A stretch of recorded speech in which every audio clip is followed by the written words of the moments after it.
చెప్పబోతున్నాను. పెద్ద అడవిలో ఆవు మేతకొచ్చింది. అదే టయానికి పెద్ద పులి ఆవును చూసింది. బాగా ఆకలితో ఉంది.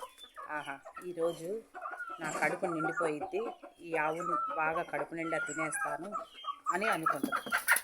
ఈలోగా ఆవు బాగా పరుగులు తీసిద్ది. సింహం కూడా ఆమె పరుగులు తీసిద్ది. ఆవుకి ఒక ఐడియా వచ్చింది.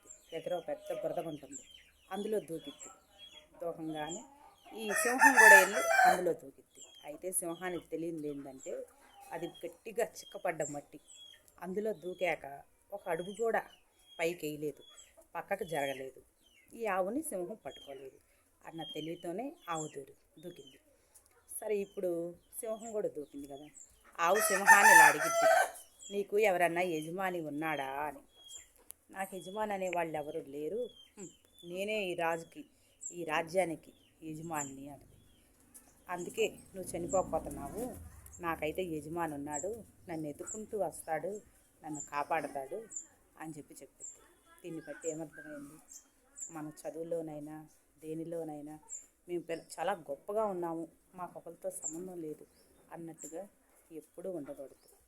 మనకని సంబంధం ఉండి మన అన్నవాళ్ళు మనకెప్పుడు అండగా ఉండాలి. వాళ్ళే మనని ఎప్పుడు కాపాడతారు, మనకు అండగా ఉంటారు. ఏమంటారు?